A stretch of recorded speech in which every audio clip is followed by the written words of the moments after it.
అండి అందరికీ ఇవాళ వచ్చేసి రవ్వ కేసరి అనమాట. ఇది దొడ్డు రవ్వ అనమాట, అంటే గోధుమ రవ్వతో చేస్తున్నాను. ఇది హాఫ్ కేజీ తీసుకున్నానండి. హాఫ్ కేజీ బెల్లము తురుముకోవాలి. ఇది రవ్వ కొంచెం ఒక స్పూన్ నెయ్యి వేసి ఎంచుకుని పక్కకు పెట్టుకున్నాను. శనగపప్పు ఒక కప్పు తీసుకొని ఇలా ఉడకబెట్టుకోవాలి, కొంచెము ఇలా ఉడకబెట్టుకోవాలి. ఇప్పుడు తయారు చేసే విధానం అండి. ఒక గ్లాస్కి 3 గ్లాసుల వాటర్ పోయాలి. సో 1.5 ఉంది కాబట్టి నేను 5 గ్లాసులు పోసుకుంటున్నాను అండి. వాటర్ మసులుతున్నాయి. ఇప్పుడు ఈ రవ్వ వేసేసుకోవాలి.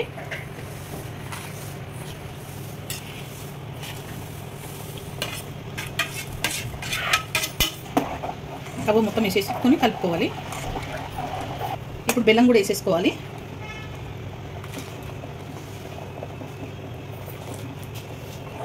ఇదంతా కలుపుకోవాలండి. ఇలా పొడి వేయాలండి. ఒక 5-6 ఇలాచీలు ఇలా దంచుకున్నాను మెత్తగా. ఇది వేసేస్తున్నాను.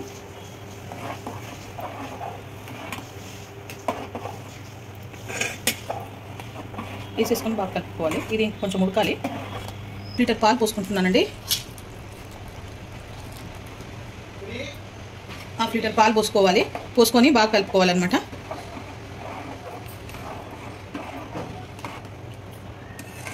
శనగపప్పు కూడా వేసేసుకోవాలండి. ఉడికింది కదా, ఈ శనగపప్పు కూడా ఇలా పైనుంచి వేసేసుకోవాలి.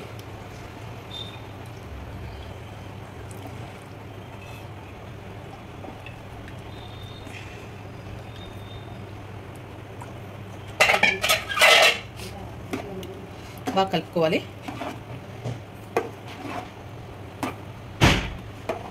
ఒక 5 నిమిషాలు ఉంచుకొని ఓకేనండి. కాజు బాదాము నెయ్యిలో వేయించుకున్నాను. ఇదంతా వేసేస్తున్నాను ఇప్పుడు.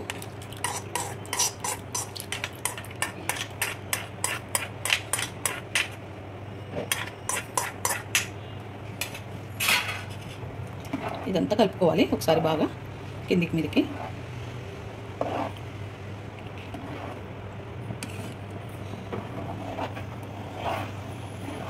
ఈ శనగపప్పు ఎందుకు వేస్తారంటే అక్కడక్కడ కొంచెము పప్పులాగా తగులుతుంటే చాలా టేస్ట్గా ఉంటుంది. అందుకే శనగపప్పు ఉడకబెట్టేసుకుంటే చాలా బాగుంటుంది. ఒక కప్పు ఉడకబెట్టుకుంటే చాలండి, ఎక్కువ అవసరం లేదు. చాలా టేస్టీగా చాలా బాగుంటుంది. నాగుల పంచమి స్పెషల్ అనమాట ఇది. ఓకేనండి.